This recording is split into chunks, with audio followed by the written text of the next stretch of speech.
दुनिया में रूस यूक्रेन युद्ध के अलावा भी एक युद्ध चल रहा है जो सबका ध्यान आकर्षित कर रहा है। वो है इजराइल और गाजा के बीच जारी संघर्ष।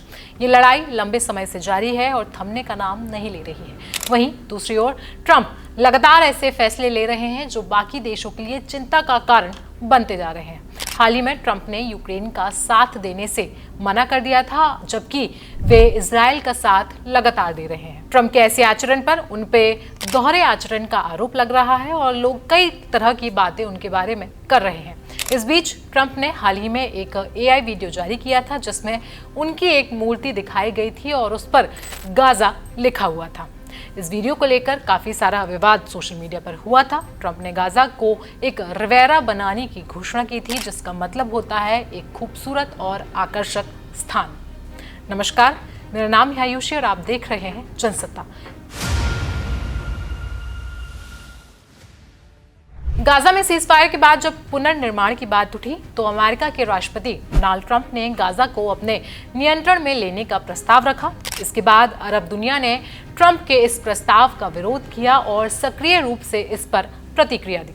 गाजा के पुनर्निर्माण के लिए सऊदी अरब, UAE, मिस्र, कतर और जॉर्डन के नेताओं ने इजिप्ट की राजधानी काहिरा में एक समिट का आयोजन किया।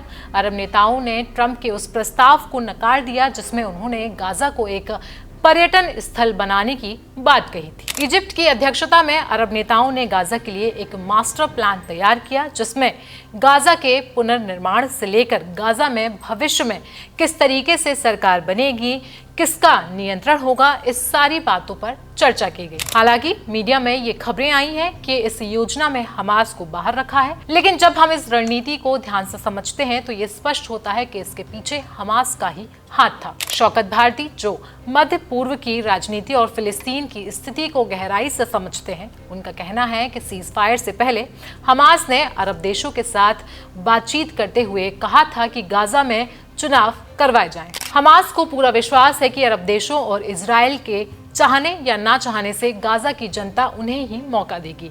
गाजा में हमास का मजबूत प्रभाव है और 2006 में भी गाजा चुनाव में भारी बहुमत से जीत चुका था। हालांकि उस समय इजराइल के दबाव के कारण फिलिस्तीनी अथॉरिटी के राष्ट्रपति महमूद अब्बास ने हमास को सत्ता में नहीं आने दिया था। ठीक ऐसे ही इस बार भी हमास चाहता है कि अरब देश मिलकर गाजा में एक तकनीकी सरकार बनाए जो प्रशासनिक कार्य संभाले और इसके बाद चुनाव करवाए। हमास को यकीन है कि गाजा के लोग उन्हें फिर से सत्ता में जरूर लाएंगे। कहा जा रहा है कि गाजा में महिलाओं और बच्चों को इजिप्ट और जॉर्डन में शिफ्ट करने की अमेरिकी कोशिशों को विफल करने के लिए हमास ने अरब देशों से कहा है कि वे गाजा के लिए कोई ठोस योजनाएं जरूर बनाएं, और तो और हम उनके साथ हैं। शौकत भारती के अनुसार इस स्थिति में अरब देश भी उलझन में हैं। यदि वे ट्रंप के प्लान का समर्थन करते हैं तो उन्हें इस प्रक्रिया में शामिल होना होगा और इससे उनकी जनता के बीच असंतोष पैदा हो सकता है। इसलिए बैकडोर से हमास की सहमति से गाजा के प्रशासन के लिए योग्य अफसरों को जिम्मेदारी सौंपने का निर्णय लिया गया है, और तो और जैसा कि हमास चाहता है चुनाव की दिशा में कदम बढ़ाए जाएंगे। इसी बीच ईरान का कहना है कि अगर मध्य पूर्व की अरब ताकतें और अन्य प्रतिरोध समूह एकजुट हो जाएं तो इजराइल का दबदबा घट सकता है। ईरान का मानना है कि जब इजराइल अकेले हमास और हिजबुल्लाह से नहीं निपट सका तो एक साथ इन समूहों का सामना कैसे कर पाएगा। खबरें ये भी कहती हैं कि हमास की पूरी कोशिश है कि वो गाजा में बनने वाली नई सेना का हिस्सा बने। हालांकि हमास गाजा में हथियार नहीं डालेगा, लेकिन वो एक मजबूत सैन्य शक्ति के रूप में गाजा में हमेशा मौजूद रहेगा, चाहे इजराइल और अमेरिका चाहे या फिर ना चाहे। अब आखिर में अगर अरब देशों के प्लान की बात करें तो अरब देशों ने मुख्यतः 2 प्लान बनाए हैं। पहले फेज में, जो 6 महीने का होगा, गाजा की प्रमुख सड़कें अल दीन से मलबा हटाया जाएगा और अस्थायी घर बनाए जाएंगे जिनमें 12 लाख लोग रहेंगे।